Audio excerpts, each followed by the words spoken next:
नमस्कार, मैं हूं आपके साथ अंकिता पाल। बुलेटिन की शुरुआत करते हैं। छत्तीसगढ़ में नगरीय निकाय और साथ ही पंचायत चुनाव को लेकर तैयारियां जोरों पर हैं। रायपुर सीट सामान्य वर्ग की महिला के लिए महापौर दावेदारी के लिए आरक्षित है। महापौर पद के लिए भारतीय जनता पार्टी और कांग्रेस ने अपने अपने प्रत्याशियों का ऐलान कर दिया है। इससे पहले देर शाम राजधानी रायपुर राजीव भवन में बैठक के दौरान प्रत्याशियों के बीच हंगामा देखने को मिला, जिस पर उप मुख्यमंत्री अरुण साव का बयान सामने आया है। उन्होंने कहा कि आज कांग्रेस पार्टी की जो हालत है किसी से छुपी नहीं है। जनता भी जान चुकी है कि कौन विकास के काम करता है और हमारी महापौर प्रत्याशी मीनल चौबे सालों से राजनीति में सक्रिय हैं और जनता की सेवा भी कर रही हैं। निश्चित रूप से भारतीय जनता पार्टी की जीत होगी। कल जिस प्रकार का मंजर प्रदेश कांग्रेस कार्यालय में पूरे प्रदेश ने देखा कि किस तरह से गाली गलौज हुई है, किस प्रकार से कार्यकर्ताओं में आक्रोश दिखा है,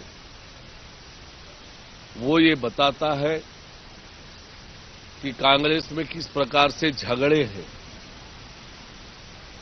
रायपुर की जनता को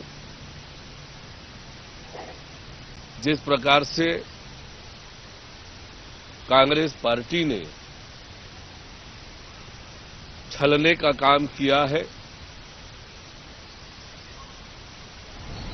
और वहीं दूसरी ओर भारतीय जनता पार्टी ने लगातार रायपुर की जनता की आवाज बनकर लड़ती रही, रायपुर के हितों के लिए लड़ती रही।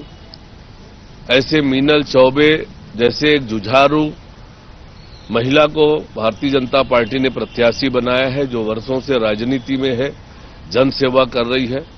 तो रायपुर की जनता निश्चित रूप से कांग्रेस पार्टी को इसके लिए सबक सिखाएगी और पूरे प्रदेश में जो प्रतिक्रिया कांग्रेस की टिकट को लेकर आई है वो बताता है कि किस प्रकार से कांग्रेस में टिकट का वितरण हुआ है। कार्यकर्ताओं ने तो और भी बहुत प्रकार के आरोप लगाए हैं जो आप लोगों के सामने है और इसलिए कांग्रेस पार्टी पहले से ही हार मान चुकी है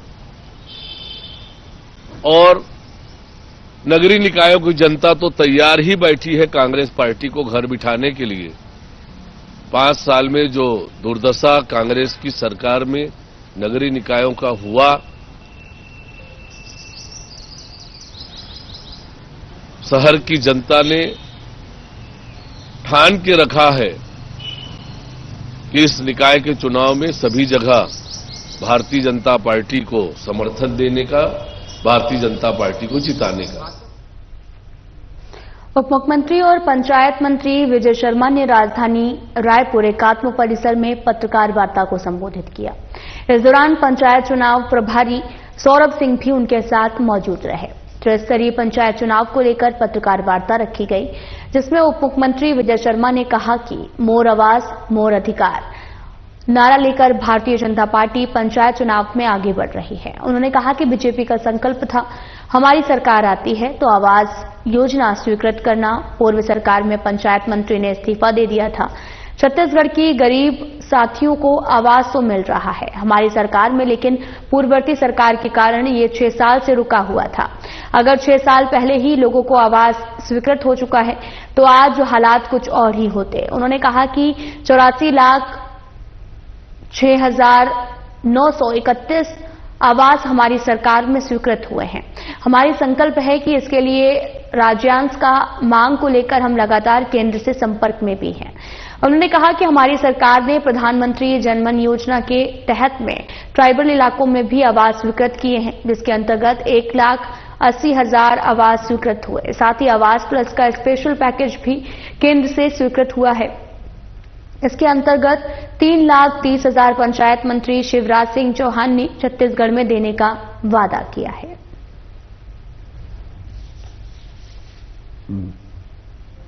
हम लोगों ने काम शुरू किया, आप सभी साक्षी हैं।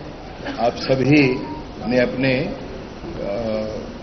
कलमों से, अपने पत्रकारिता के माध्यम से जनता की आवाज को भी उठाया था, बुलंद किया। प्रधानमंत्री आवास के संदर्भ में जो कुछ हुआ था पिछली सरकार में, आपको अच्छे से ध्यान है मैं कहूं तो प्रमाणित होता है, ऐसा नहीं है। विगत सरकार के पंचायत मंत्री जिन्होंने स्वयं ये कहकर इस्तीफा दिया था कि मैंने बार बार कहा मुख्यमंत्री जी से कि गरीबों के आवास का राज्यांश आप जारी कर दें, आप जारी नहीं कर रहे हैं, इसलिए मैं इस विभाग को छोड़ता हूं, ऐसा टीएस सिंहदेव ने कह करके तत्कालीन पंचायत मंत्री जी ने अपने पंचायत विभाग को छोड़ा था, हमको ध्यान है। और भारतीय जनता पार्टी का वो संकल्प भी आपको ध्यान होगा जिसके अंतर्गत पहले 8000 से अधिक ग्राम पंचायतों तक प्रभारी तय किए गए और ग्राम पंचायतों में जाकर के हमने जनता को जोड़ करके आवास के संदर्भ में उनकी बातें सुनी। उसके उपरांत विधायकों के घेराव किए गए, फिर भी सरकार न मानी तो विधानसभा कार्यालय का, विधानसभा भवन का घेराव रिंग रोड पर बैठकर किया गया। रायपुर की परंपराओं से पृथक थी वो बात, क्योंकि उससे पहले जितनी भी बार घेराव विधानसभा का किया जाता था वो पुराने बस स्टैंड से लेकर के एक आधा किलोमीटर जाकर के और विधानसभा के भवन से 8 किलोमीटर दूर ही सब कुछ समाप्त हो जाया करता था। उस आंदोलन में विधानसभा भवन के सामने हम लोग बैठे और बैठ करके उस बात का प्रदर्शन किए थे, सरकार से मांग किए थे कि गरीबों का आवास आप दे दीजिए, परंतु सरकार ने कुछ नहीं किया था उस समय। और तब आपको ध्यान है कि हितग्राहियों का चरण पखार कर भारतीय जनता पार्टी ने संकल्प लिया था कि अगर भाजपा की सरकार बनती है तो बनने वाली सरकार की कैबिनेट की पहली बैठक होगी और पहली बैठक का पहला प्रस्ताव होगा कि 18 लाख लोगों को गरीबों का आवास दिया जाएगा। जनता के सहयोग से, आप सबके सहयोग से भाजपा की सरकार बनती है। माननीय विष्णुदेव साय जी की कैबिनेट की पहली बैठक में पहला प्रस्ताव आज भी दस्तावेजी प्रमाण है इस बात के कि उन्होंने ये कहा कि 18 लाख आवास को हम स्वीकृति प्रदान करते हैं। और उसके बाद केंद्र की में मोदी जी की सरकार बनती है। आपको ध्यान है मोदी जी ने 2 करोड़ ग्रामीण आवास और 1 करोड़ शहरी आवास का संकल्प पारित किया और उसमें से 32,50,000 ग्रामीण आवास सर्वप्रथम आवंटित किए गए। मैं आपको बड़ी प्रसन्नता के साथ बताना चाहता हूं, वैसे आपके ध्यान में ये विषय पहले भी है लेकिन आज फिर से एक साथ मिले हैं, इस विषय पर चर्चा है तो आपसे कह रहा हूं कि 32,50,000 जो ग्रामीण आवास थे उसमें 8,46,931 आवास ये छत्तीसगढ़ को दिए गए। देश के 17 राज्यों को आवास मिला, उसमें प्रधानमंत्री आवास मिला। सारे राज्यों में 17 में से 16 राज्यों को 2011 की सर्वे सूची से आवास देने की जरूरत नहीं पड़ी। मैं आपसे कह रहा हूं कि देश में 17 राज्यों को आवास दिया गया, उसमें से 16 राज्यों को 2011 की सर्वे सूची के आधार पर आवास देने की जरूरत नहीं पड़ी, क्योंकि उन प्रदेशों ने 2011 की सर्वे सूची का काम पूर्ण कर लिया था। और छत्तीसगढ़ में 6,31,999 आवास, छत्तीसगढ़ में 6,31,999 आवास ऐसे थे जो उस समय उसको बनाया जाना था। हमको 6,99,331 आवास बनाया जाना था। तो सर्वप्रथम हमको वो पूरे 2011 की सर्वे सूची के पूरे आवास मिले और फिर आवास प्लस एक और सूची है जिस पर काम करना था छत्तीसगढ़ को। दूसरे राज्य उस पर पहले ही काम शुरू कर चुके थे और छत्तीसगढ़ में अभी जाकर काम शुरू हुआ तो 1,47,600 आवास प्लस के भी हमारे स्वीकृत हुए। अब ये प्रसन्नता का विषय है कि हमारे प्रदेश के गरीब साथियों को आवास मिल रहा है, परंतु चिंता और दुख का विषय ये है कि किसी सरकार की जिद के कारण अगर इतने लोगों को प्रधानमंत्री आवास 6 साल पहले मिल जाता तो और कितना अच्छा होता। वो विगत सरकार की जिद के कारण ही वो आवास लोगों को नहीं मिल पाया। 17 राज्यों में से 16 राज्यों को आवास 2011 की सर्वे सूची के आधार पर देने की जरूरत नहीं पड़ी। सिर्फ छत्तीसगढ़ को 2011 की सर्वे सूची के आधार पर 6,99,331 आवास देने पड़े और इस तरीके से ये 8,47,000 मतलब 8,46,931 आवास छत्तीसगढ़ को प्राप्त हुए, जो पूरे देश के समस्त ग्रामीण आवासों का 26% अकेला छत्तीसगढ़ था। और छत्तीसगढ़ ने यह संकल्प दोहराया वहां जाकर के। माननीय मुख्यमंत्री जी भी गए, मैं भी गया, कई बार गया मैं तो, और जाकर के केंद्रीय मंत्री जी के सामने, केंद्रीय नेतृत्व के सामने स्पष्ट किया हमने, हमारा संकल्प है, हमने इसके लिए राज्यांश का प्रावधान कर रखा है अपने बजट में और यह हमको दिया जाए। तब 26% पूरे देश का सिर्फ छत्तीसगढ़ को मिला। छत्तीसगढ़ में नगरीय निकाय और पंचायत चुनाव को लेकर तैयारियां जोरों पर हैं। बीजेपी और कांग्रेस ने अपने अपने महापौर प्रत्याशियों की घोषणा कर दी है। साथ ही रायपुर महापौर प्रत्याशी के लिए सामान्य वर्ग की महिला आरक्षित है और इसके लिए भी बीजेपी से मीनल चौबे प्रत्याशी बनाई गई है। उनके सामने कांग्रेस ने दीप्ति दुबे को मैदान में उतारा। मीनल चौबे से खास बातचीत की हमारे संवाददाता छाया जायसवाल ने। पंचायत चुनाव की तैयारियां जोरों पर है। भाजपा प्रत्याशी और कांग्रेस के प्रत्याशियों की घोषणा भी हो चुकी है। महापौर प्रत्याशी मीनल चौबे हमारे साथ मौजूद है, उनसे सीधे चर्चा करेंगे। जब आरक्षण की प्रक्रिया हुई थी, महापौर आरक्षण की, तब आपने एक बात कही थी कि किसी चीज को अगर पूरी शिद्दत से चाहो तो कायनात उसे मिलाने की कोशिश करती है, तो इस पर क्या कहेंगे? आपको टिकट मिल गया? देखिए, लगातार मैं 15 वर्षों से नगर निगम में काम कर रही हूँ और मुझे काम का अच्छा खासा अनुभव हो गया था। तो मैं ईश्वर से प्रार्थना कर रही थी कि इस बार जो नगर निगम है वो सामान्य महिला के लिए आरक्षित हो जाता, तो हो सकता है मुझे अवसर मिले और मेरी पार्टी मुझ पर विश्वास करके मुझे अवसर दे दे। तो इसलिए, और लोग मेरे साथ जो लोग हैं जिन्होंने मेरी वर्किंग को देखा है और आम जनता के लिए जो मैंने काम किया है, तो लोगों की भी इच्छा थी, तो इसलिए मैंने उस संदर्भ में ये कहा था और अंततः वही हुआ। और मेरी पार्टी संगठन ने एक बार पुनः मुझ पर विश्वास जताया, भरोसा जताया।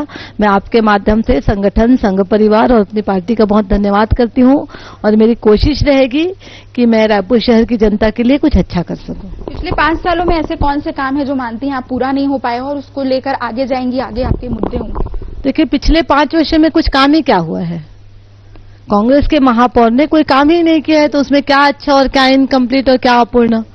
5 वर्षों में शहर की जनता ने जिस दुख को भोगा है उसको हम दूर करने का प्रयास करेंगे। नगर निगम का जो मूल दायित्व होता है, जो मूल कार्य होता है, शहर की जनता को स्वच्छ पेयजल उपलब्ध कराना, सफाई व्यवस्था देना, बिजली की व्यवस्था देना, नगर निगम इन कामों में पूरी तरीके से फेल रही है। और ऐसा नहीं कि इन चीजों के लिए पैसा नहीं है। केंद्र की सरकार और इवन प्रदेश की सरकार करोड़ों रुपए इन सब चीजों के लिए देती है, मगर वो सारी राशि है वो भ्रष्टाचार के भेंट चढ़ गई है। मेरा प्रयास रहेगा कि जनता जिस चीज के लिए टैक्स पे करती है वो सुविधा उनको पूरी मिले। कांग्रेस ने आपके सामने दीप्ति दुबे को प्रत्याशी बनाया है। जीत के लिए आप कितनी आश्वस्त हैं? मैं 200% आश्वस्त हूँ। मैं जीतूंगी और हम जीतेंगे, हमारी पार्टी जीतेगी, कमल का फूल जीतेगा। कांग्रेस मेरे सामने में कोई चुनौती नहीं है। तो ये थी हमारे साथ मीनल चौबे, महापौर प्रत्याशी रायपुर शहर से, जो बता रही थी कि किस तरीके से वो जीत के लिए आश्वस्त है। बीजेपी ही यहाँ पर जीतेगी, उनका कहना है, और जीत के लिए पूरी तरह आश्वस्त है। कैमरामैन वीरेंद्र के साथ मैं छाया जायसवाल, साधना प्लस न्यूज, रायपुर। महासमुंद जिले के बसना विधानसभा से प्रयागराज महाकुंभ, श्री राम जन्मभूमि अयोध्या दर्शन और वाराणसी गंगा मैया दर्शन के लिए बस सेवा प्रारंभ की गई है। नायब तहसीलदार ललित सिंह ने बस को हरी झंडी दिखाकर रवाना किया और साथ ही प्रथम चरण में 3 बसें रवाना की गई, जिसमें से 160 दर्शनार्थियों को नायब तहसीलदार ललित सिंह ने रवाना किया। बसना विधानसभा स्थित प्राचीन कबीर कुटी तरेकेला के महंत लखन मुनि ने के मार्गदर्शन में सभी प्रयागराज महाकुंभ, श्री राम जन्मभूमि अयोध्या दर्शन और उसके बाद में वाराणसी में गंगा मैया के दर्शन करेंगे। लोग प्रयागराज दर्शन, बनारस दर्शन और अयोध्या दर्शन के लिए यहाँ प्राचीन कबीर कुटी तरेकेला से प्रस्थान कर रहे हैं, बनारस, अयोध्या और प्रयागराज। लोग हैं जिसमें 160 लोग अभी यहाँ तरेकेला से प्रस्थान कर रहे हैं, जिनका महाकुंभ में मौनी अमावस्या के दिन शाही स्नान होगा। कितने दिन की यात्रा? ये यात्रा 7 दिन की होगी, जिसमें हमारे जो बसना विधानसभा के लोग सभी इसमें शामिल हुए।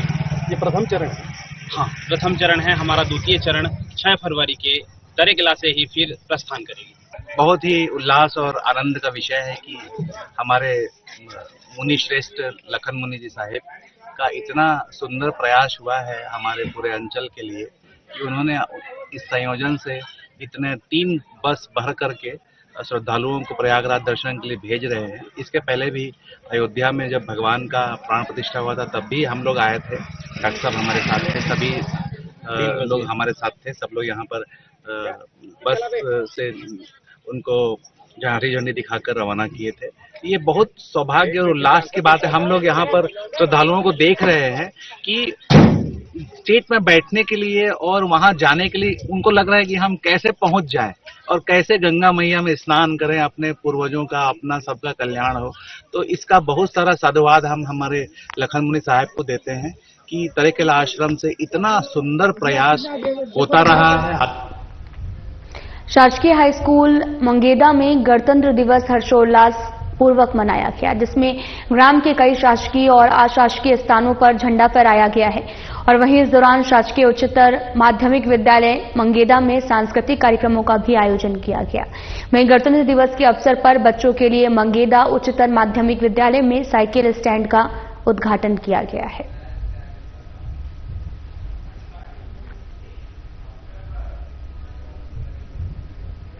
धमतरी के एकलव्य खेल मैदान के आयोजित 76वें गणतंत्र दिवस समारोह में रायपुर सांसद ब्रजमोहन अग्रवाल ने झंडा वंदन कर राष्ट्र के प्रति सम्मान प्रकट किया है और शानदार मार्च पास्ट को सलामी दी और उन्होंने प्रदेशवासियों को गणतंत्र दिवस की बधाई और शुभकामनाएं दी। इस अवसर पर शहीदों के परिजनों और वरिष्ठजनों और समाज के कई क्षेत्रों में उत्कृष्ट योगदान देने वाली प्रतिभाओं को भी सम्मानित किया है।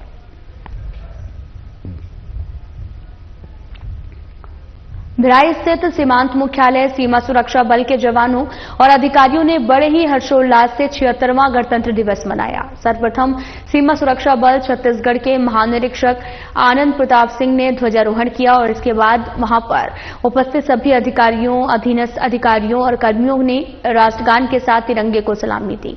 महानिरीक्षक ने सीमा सुरक्षा बल के महानिर्देशक दलजीत सिंह चौधरी की ओर से भिलाई, कांकेर और नारायणपुर में तैनात सीमा सुरक्षा बल के समस्त जवानों, अधिकारियों, उनके परिवार के सदस्यों को गणतंत्र दिवस की हार्दिक बधाई दी है और उनके उज्जवल भविष्य की कामना भी की है।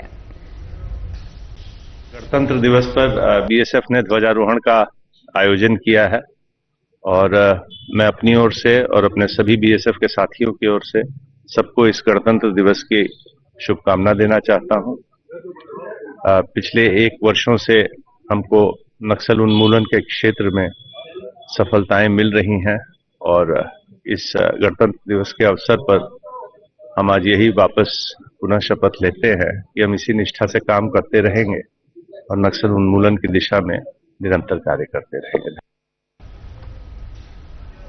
पखांजूर में 76वां गणतंत्र दिवस कार्यक्रम धूमधाम से मनाया गया। इस दौरान स्कूली बच्चों की ओर से मार्च पास्ट भी किया गया और साथ ही आपको बताते चलेंगे उसके बाद स्कूली बच्चों ने पीटी का प्रदर्शन किया। वहीं कार्यक्रम में मुख्य अतिथि के रूप में अनुविभागीय अधिकारी अंजोर सिंह पैकरा मौजूद रहे। इसके बाद मुख्य अतिथि ने मार्च पास्ट के बाद में सभी प्लाटून कमांडर का परिचय प्राप्त किया है।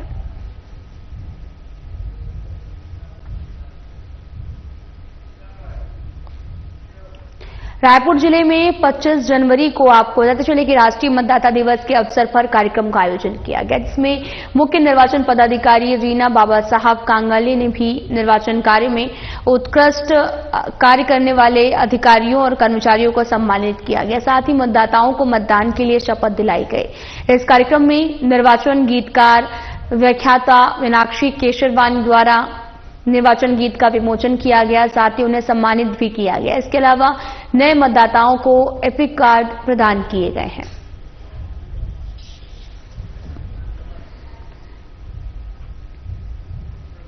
बढ़ते ग्लोबल वार्मिंग को देखते हुए यादव कल्याण परिषद ने भिलाई सेक्टर 7 यादव भवन के मैदान में पौधारोपण किया है। समाज के लोगों ने कहा कि लगातार ग्लोबल वार्मिंग का बढ़ना चिंता का विषय है। जलवायु संतुलित रहे, इसके लिए वृक्ष अति आवश्यक हैं। वृक्षों का विनाश मानव जाति का विनाश है। भविष्य में अगर पर्यावरण संरक्षण को लेकर कार्य नहीं किया गया तो आने वाला कल चिंताजनक होगा। यादव समाज ने एकजुट होकर संकल्प लिया कि जिस पौधे को आज रोपण किया है उसकी देखभाल कर बड़ा करेंगे। इस मौके पर समाज के सैकड़ों लोग भी उपस्थित रहे हैं। यादव कल्याण परिषद सेक्टर 7 के द्वारा आज पर्यावरण के संरक्षण हेतु वृक्षारोपण का कार्यक्रम किया गया।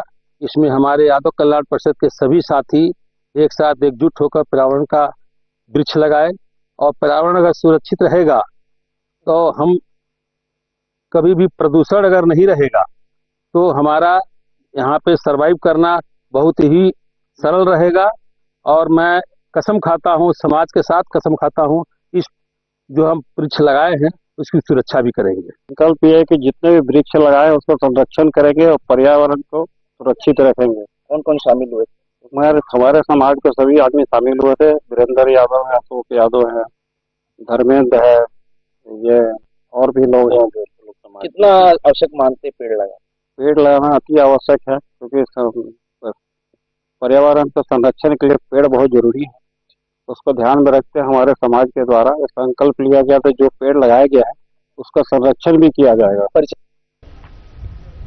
प्रजापिता ब्रह्म कुमारी ईश्वरी विश्वविद्यालय धमतरी के तत्वाधान में शहरवासियों के लिए 5 दिवसीय वहाँ जिंदगी वहाँ शिविर का आयोजन किया गया। शिविर का शुभारंभ मुंबई से पधारे प्रोफेसर ईवी गिरीश और सरिता दीदी के सानिध्य में दीप प्रज्वलित करके किया गया। इस अवसर पर मुख्य अतिथि के रूप में दीपक लखोटिया, प्रखर समाचार पत्र के संपादक डॉक्टर वीरेंद्र साहू, डॉक्टर भगवती साहू मौजूद रहे। इस दौरान मुंबई से पधारे मुख्य वक्ता ईवी गिरीश, जो कि डायनेमिक ट्रेनर और काउंसलर हैं, लोगों को हंसाते जीवन की प्रैक्टिकल बातों का प्रकाश डाला। उन्होंने कहा कि आज जिंदगी वहा की जगह हाय हाय हो गई है। मोबाइल को साइलेंस करें ना करें, लेकिन परिस्थिति में अपने मन को बीच में जरूर साइलेंस करें। ऐसे में हमारे मन में कई मूड भी आते हैं जो क्रिएटर को डिस्टर्ब कर रहे हैं।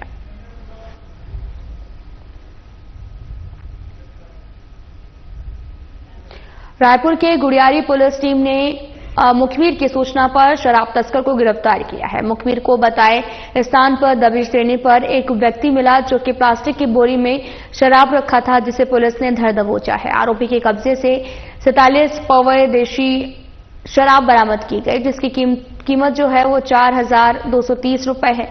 पुलिस ने शराब तस्कर के खिलाफ आबकारी एक्ट के तहत मामला दर्ज करके न्यायिक रिमांड पर भेजा गया है।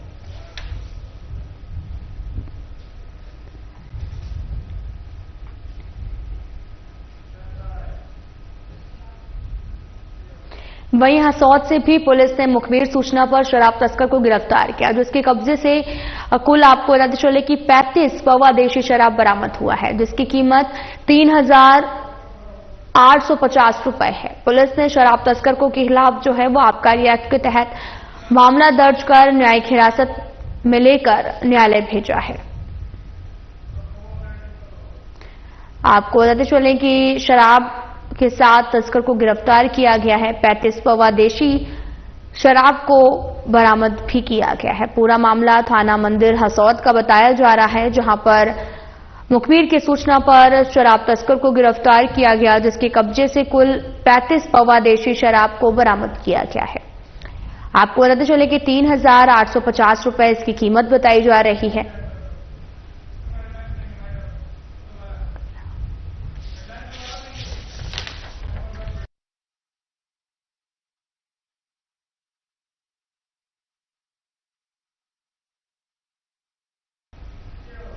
लाभ में इतना ही। जाते जाते एक नजर डालते हैं सुर्खियों पर।